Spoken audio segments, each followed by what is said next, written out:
নমস্কাৰ। বহুদিনৰ মূৰত আচলতে এটা ভিডিঅ' ৰেকৰ্ড কৰিবলৈ লৈছোঁ। আচলতে বিভিন্ন কাৰণত কিতাপৰ ভিডিঅ'বোৰ ৰেকৰ্ড কৰা হোৱা নাই।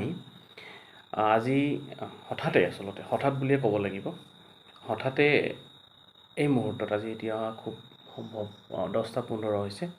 এই মুহূৰ্তত মই ৰেকৰ্ড কৰি আছোঁ এটা ভিডিঅ' এখন কিতাপৰ বিষয়ে। এইখন আচলতে অলপ অগতানুগতিক কিতাপ, মোৰ গৱেষণাৰ বিষয় বা মোৰ অধ্যয়ন ক্ষেত্ৰৰ বাহিৰৰ কিতাপ আচলতে। এই কিতাপখনৰ বিষয়ে মই বিভিন্ন সূত্ৰৰ পৰা আচলতে গম পাইছিলোঁ আৰু বিশেষকৈ লকডাউনৰ সময়ছোৱাত বিভিন্ন ধৰণৰ কিতাপ পঢ়িছোঁ। তাৰ ভিতৰত খুব সম্ভৱ ইউটিউব বা ছ'চিয়েল মিডিয়াৰে এই কিতাপখন মই দেখিছিলোঁ বা মোৰ বন্ধু কোনোবাই কৈছিল।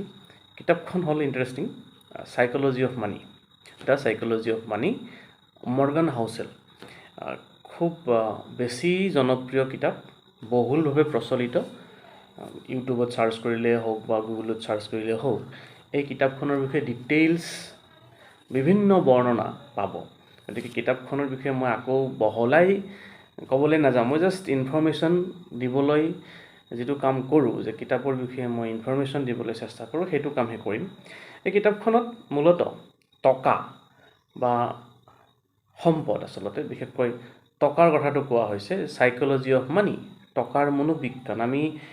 টকাক লৈ আমি কেনেধৰণে চিন্তা কৰোঁ, আমাৰ মনটোৱে বা আমাৰ মন মগজুৱে টকাক কেনেধৰণে গ্ৰহণ কৰে, তাক কেনেধৰণে ব্যৱহাৰ কৰে, উদাহৰণসহ আচলতে লেখকে এই গ্ৰন্থখনত প্ৰকাশ কৰিছে। প্ৰথম যিটো চেপ্টাৰ, ন' ওৱানছ ক্ৰেজি, মানে ইয়াত মূলতঃ কোৱা হৈছে যে টকা সম্পৰ্কে আমাৰ ধাৰণাটো কেনেকুৱা। এই ধাৰণাটো সলনি হ'ব পাৰে। বিভিন্ন ধৰণৰ কথা থাকে।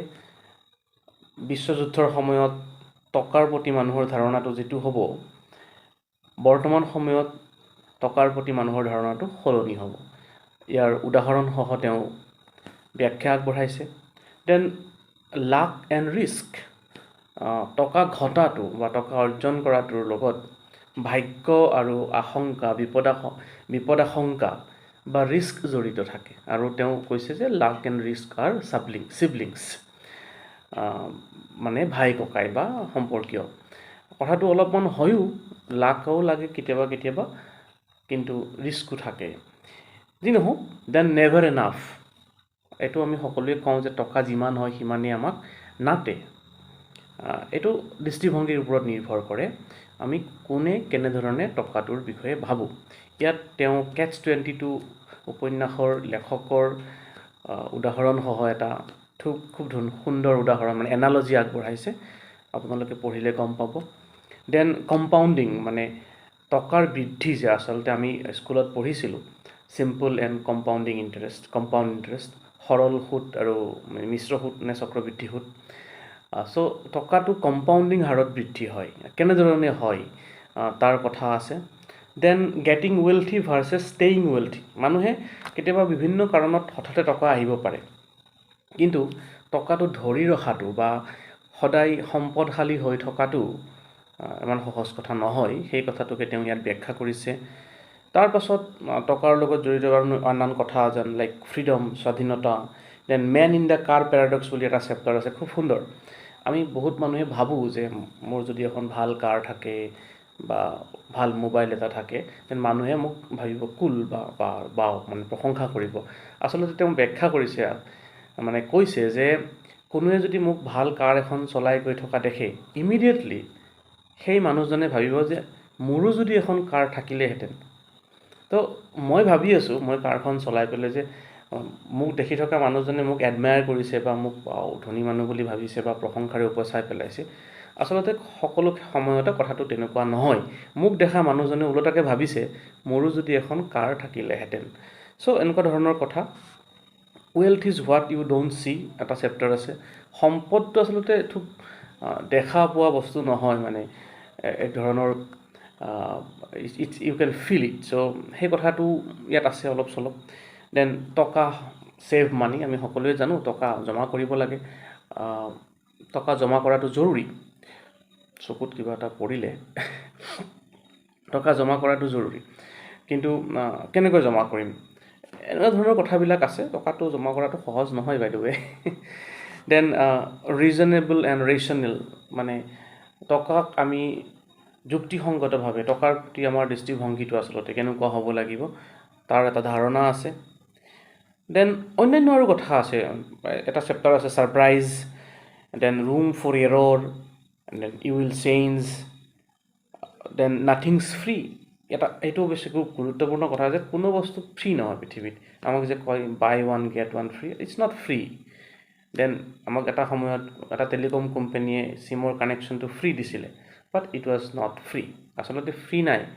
বা ছাপ'জ আমি যিটো গভমেণ্ট ছাবচিডিবিলাকৰ কথা কওঁ, যিটো ফ্ৰী দিয়া বুলি কওঁ, আচলতে it's not free, someone is paying. কোনোবাই আচলতে সেই ফ্ৰীটোৰ মানে পে' কৰি আছে।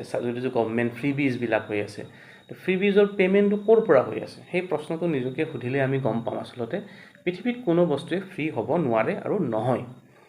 দেন ইউ এণ্ড মি এটা চেপ্টাৰ আছে, the seduction of pessimism, when you will believe anything, যেতিয়া মানে যিকোনো কথা বিশ্বাস কৰিবলৈ লয়, all together, then confusions. So' এনেকুৱা ধৰণে অসংখ্য মানে কেইবাটাও চেপ্টাৰ, অসংখ্য নহয় কেইবাটাও চেপ্টাৰ আছে, বাট অসংখ্য এনালজিসহ উদাহৰণসহ আচলতে তেওঁ ব্যাখ্যা কৰিছে। আৰু কিতাপখন পঢ়ি থাকিলে আমি আমাৰ যিটো ধাৰণা, জেনেৰেলি আমি পঢ়া নহয় এনেধৰণৰ কিতাপ, আমি বিশেষকৈ গৱেষণাৰ লগত জড়িত থকা মানুহবিলাকে বা শিক্ষক জাতীয় মানুহবিলাকে আচলতে এনেকুৱা কিতাপ আমি নপঢ়োঁ, বিশেষকৈ আমি আৰ্টছ এণ্ড হিউমেনিটিজৰ যিখিনি মানুহ।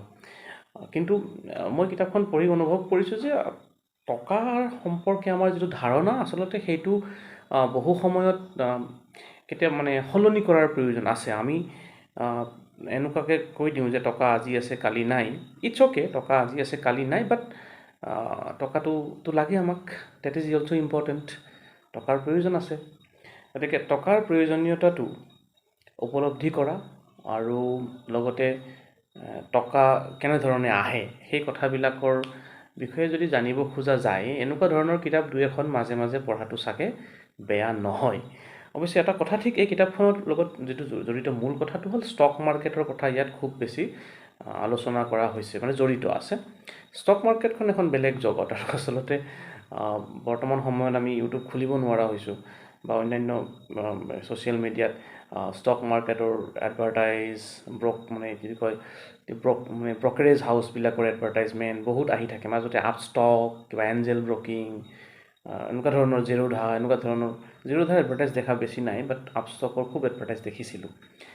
চ' আৰু বহু মানুহে দেন এখন ছিৰিজ আছিলে, হৰ্ষদ মেহতা বুলি এগৰাকী মানুহৰ জীৱনক লৈ পেলাই তেওঁ ষ্টক মাৰ্কেটক কেনেধৰণে মেনিপুলেট কৰিব বিচাৰিছিলে, পাহৰি গ'লোঁ মই নামটো হৰ্ষদ মেহতাৰ ছিৰিজটোৰ।